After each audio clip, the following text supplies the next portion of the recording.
Pulivendula MLA Jaganmohan రెడ్డికి తుత్తర తీరిపోయేటువంటి వార్త ఇది. కొన్ని సంవత్సరాల తర్వాత అతను భయపడేటువంటి సంచలనమైనటువంటి విధానంలో సుప్రీంకోర్టు తీవ్ర ఆగ్రహం వ్యక్తం చేస్తూ సంచలన ఆదేశాలు జారీ చేసింది. ఈ దెబ్బతో జగన్మోహన్ రెడ్డి జైలుకి వెళ్ళటం ఖాయమైపోయింది. అసలు ఇంతకీ సుప్రీంకోర్టులో ఏం జరిగింది, ఏంటా కథ అనేది ఈ వీడియోలో వివరించబోయే ముందుగా ఇప్పటి వరకు మన ఛానల్ సబ్స్క్రైబ్ చేయని వాళ్ళు ఖచ్చితంగా సబ్స్క్రైబ్ చేయండి. ఇక విషయానికి వస్తే జగన్మోహన్ రెడ్డిపై ఉన్నటువంటి కేసుల విషయం మనందరికీ తెలుసు. అదేం కొత్త కాదు, జనాలకు కూడా పాతపడిపోయింది, పరమ బోరు కొట్టేసింది. అసలు ఈ కేసులో ఏమీ జరగదు అన్న చందంగా జనం విరక్తి చెందేటువంటి పరిస్థితి వచ్చింది.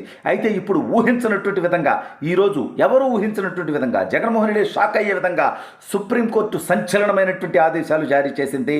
జగన్మోహన్ రెడ్డి కేసులకు సంబంధించినటువంటి పూర్తి వివరాలు, అంటే అసలు ఏ కేసు ఏ దశలో ఉంది, డిశ్చార్జ్ పిటిషన్లు ఎన్ని వేసి ఉన్నారు, ఎక్కడున్నాయి, ఏ కోర్టుల్లో ఉన్నాయి, అసలు వాటి పూర్తి స్థాయి స్టేటస్ ఏంటి, సిబిఐ కేసులు ఎన్ని, ఈడీ కేసులు ఎన్ని, వాటి పరిస్థితి ఏముంది, అసలు వాటి విచారణ ఎంతవరకు వచ్చింది, ఒక్కొక్కటి ఏ దశలో ఉంది అనేటువంటి పూర్తి వివరాలు సుప్రీంకోర్టు ముందుకు కింద కోర్టులన్నీ కూడా ఉన్నటువంటి జగన్మోహన్ రెడ్డి మీద ఉన్నటువంటి కేసుల వివరాలన్నీ కూడా రాబోయే 2 వారాల్లో సుప్రీంకోర్టు అందించాలని చెప్పి సుప్రీంకోర్టు సంచలనమైనటువంటి ఆదేశాలు జారీ చేసింది.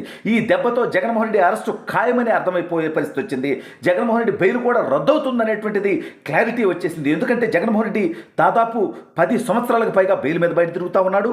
అసలు అతని కేసుల్లో విచారణలో ఒక్క అడుగు కూడా ముందుకు పడట్లేదు, పైగా విచారణకి సహకరించట్లేదు. పైగా తను ఈ కాలంలోనే కొంతకాలం దాదాపు 5 సంవత్సరాలు ముఖ్యమంత్రిగా ఉండి సాక్షుల్ని సహనిందితుల్ని ప్రభావితం చేశాడు. అనేక మందికి మంత్రి పదవులు ఇచ్చాడు, ఎమ్మెల్యే పదవులు ఇచ్చాడు, ఎంపీ పదవులు ఇచ్చాడు, ఐఏఎస్లు ఐపీఎస్లకి కీలకమైనటువంటి పోస్టింగ్లు ఇచ్చాడు. ఇవన్నీ చేయటం వల్ల వాళ్ళ మీద ప్రభావితం చేస్తున్నాడు, కేసు విచారణను ప్రభావితం చేస్తున్నాడు. అసలు కేసు విచారణ ముందుకు సాగట్లేదు. అసలు ఈ కేసు విషయంలో చర్యలు తీసుకోవాలి, త్వరితగతిన విచారణ చేయాలి, రోజువారీ విచారణ చేయాలి అంటూ గత వైసీపీ హయాంలో వైసీపీ ఎంపీగా ఉంటూ ప్రస్తుతం ఆంధ్రప్రదేశ్ రాష్ట్ర శాసనసభకి ఉండి నుంచి ప్రాతినిధ్యం వహిస్తూ డిప్యూటీ స్పీకర్గా ఉన్న రఘురామకృష్ణరాజు గారు ఏదైతే సుప్రీంకోర్టులో కేసు వేశారో, ఈ కేసు విచారణ సందర్భంలో సుప్రీంకోర్టు కీలకమైనటువంటి ఆదేశాలు జారీ చేసింది. కింద కోర్టులన్నిటికి కూడా ఈ యొక్క ఏదైతే సిబిఐకి కానీ ఈడీకి కానీ వాళ్ళ కేసులకు సంబంధించినటువంటి పూర్తి వివరాలు అందించమని చెప్పింది. అంటే వీడు కనీసం దాదాపు 6 సంవత్సరాల నుంచి కోర్టుకు కూడా హాజరవ్వట్లేదు, కోర్టు విచారణకు కూడా హాజరవ్వట్లేదు.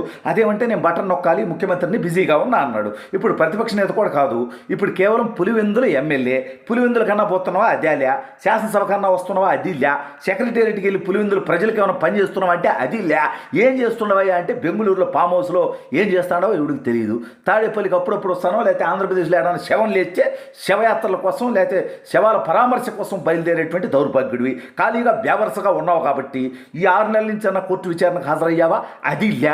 ఈ అన్ని అంశాలను కూడా పరిశీలించినటువంటి సుప్రీంకోర్టు ఇక ఈ అంశంలో కనుక చర్యలు తీసుకోకపోతే ప్రజలకు కూడా న్యాయ వ్యవస్థ పైన నమ్మకం కోల్పోయేటువంటి అవకాశం ఉంది అనేటువంటి ఉద్దేశంతో సుప్రీంకోర్టు ఇప్పుడు ఇచ్చినటువంటి ఆదేశాలు ఏవైతే ఉన్నాయో అవి సంచలనమైనటువంటి ఆదేశాలని చెప్పుకోవచ్చు. చాలా రోజుల తర్వాత, చాలా సంవత్సరాల తర్వాత జగన్మోహన్ రెడ్డి కేసుల విషయంలో సుప్రీంకోర్టు సీరియస్గా తీసుకుంటుందని చెప్పుకోవచ్చు. ఇప్పుడు సుప్రీంకోర్టు ఆదేశాలతో ఈ యొక్క ఏజెన్సీలు కానీ, కోర్టులు కానీ, వివిధ పెండింగ్ పిటిషన్లు కానీ ఇవన్నీ కూడా ఒకేసారి సుప్రీంకోర్టు ముందుకెళ్ళేటువంటి పరిస్థితి ఉంది. సుప్రీంకోర్టు ఆల్రెడీ తెలంగాణ హైకోర్టు రోజువారీ విచారణ జరుపుతామని చెప్పినా కానీ జగన్మోహన్ రెడ్డి కోర్టుకు పోవట్లా. ఎందుకు జరుగుతుందో, ఏం జరుగుతుందో, మరి సిబిఐ వైపు నుంచి పొరపాటు ఉందా, న్యాయ వ్యవస్థలో ఏమన్నా కొంత లోటుపాట్ల వల్ల ఈ కేసు ముందుకు పోవట్లేదా అనేటువంటిది ప్రజలందరూ కూడా చర్చించుకుంటున్నటువంటి ఈ నేపథ్యంలో ఇప్పుడు సుప్రీంకోర్టు ఇచ్చినటువంటి ఆదేశాలు జగన్కి చెంపపెట్టు, చెప్పు దెబ్బ అని చెప్పుకోవచ్చు. ఎందుకంటే జగన్మోహన్ రెడ్డికి తప్పించుకోవడానికి లేదు, జగన్మోహన్ రెడ్డి కోర్టుకు రాను అని చెప్పడానికి అతని దగ్గర కారణాలు కూడా లేవు. ఈ నేపథ్యంలో ఈ కేసు విచారణ త్వరితగతిన పూర్తవబోతా ఉంది. దాదాపు జగన్మోహన్ రెడ్డి మీద మొత్తం 32 కేసులు ఉన్నాయి. ఇందులో 11 సిబిఐ, 8 ఈడీ ఛార్జ్ షీట్లు కూడా జగన్మోహన్ రెడ్డి మీద ఉన్నాయనేటువంటిది మనకున్నటువంటి సమాచారం. ఇవి కాకుండా ఇంకా మరిన్ని కేసులు, ఇప్పుడు బాబాయ్ వేసేసినటువంటి కేసు రాబోతా ఉంది. అదేవిధంగా ఇతను గత 5 సంవత్సరాల్లో చేసినటువంటి అక్రమ దోపిడీకి సంబంధించి అనేక కేసులు పడబోతా ఉన్నాయి. వీటితో పాటు జగన్మోహన్ రెడ్డి చేస్తున్నటువంటి అరాచకాలు రోజు రోజుకి బయటకు వస్తున్నాయి. ఇంతటితో ఇప్పుడు బయటకు వచ్చినవి ఫైనల్ కాదు. రాబోయే 4.5 సంవత్సరాలు ఇంకెన్ని అరాచకాలు రాబోతున్నాయి. ముంబై నటి జత్వాని దగ్గర నుంచి వీళ్ళు చేసినటువంటి దౌర్భాగ్యాలు, రఘురామకృష్ణరాజు గారిని, నన్ను, అనేక మందిని కస్టోడియల్ టార్చర్ చేయటం, వీటన్నిటిలో కూడా జగన్మోహన్ రెడ్డి పాత్ర ఉంది. ఇటువంటి దుర్మార్గుడు ముఖ్యమంత్రి అయితే ఎన్ని తప్పుడు పనులు చేసి ఉంటాడనేది కూడా ఖచ్చితంగా న్యాయ వ్యవస్థ ఆలోచించాల్సినటువంటి అవసరం ఉంది.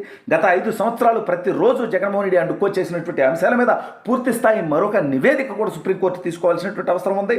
ముఖ్యమంత్రిగా ఉండి వీడు ఎన్ని తప్పుడు పనులు చేశాడో తెలిస్తే, ఇటువంటి వ్యక్తి బెయిల్ మీద బయట ఉంటే ఎంత ప్రమాదకరం అవుతుంది అనేది కోర్టు కూడా ఆలోచించాల్సినటువంటి అవసరం ఉంది.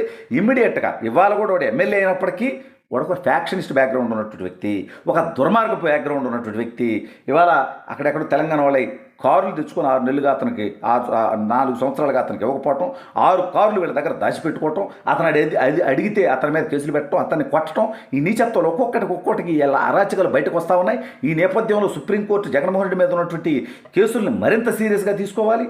ఇప్పుడు కింద కోర్టులు ఈ కేసులకు సంబంధించినటువంటి వివరాలు ఇచ్చిన తర్వాత, సుప్రీంకోర్టు వాటన్నింటినీ పరిశీలించిన తర్వాత మళ్ళీ ఫైనల్గా ఒక ఆదేశాలు జారీ చేస్తాయి. ఖచ్చితంగా ఆ ఆదేశాలు జగన్మోహన్ రెడ్డి కేసుల విచారణ వేగవంతం కావాలని, కేసులకు సంబంధించినటువంటి తీర్పులు త్వరగా రావాలని చెప్పి ప్రజలు కోరుకుంటున్నారు. సుప్రీంకోర్టు కూడా ఆ దిశగా చర్యలు తీసుకుంటుంది.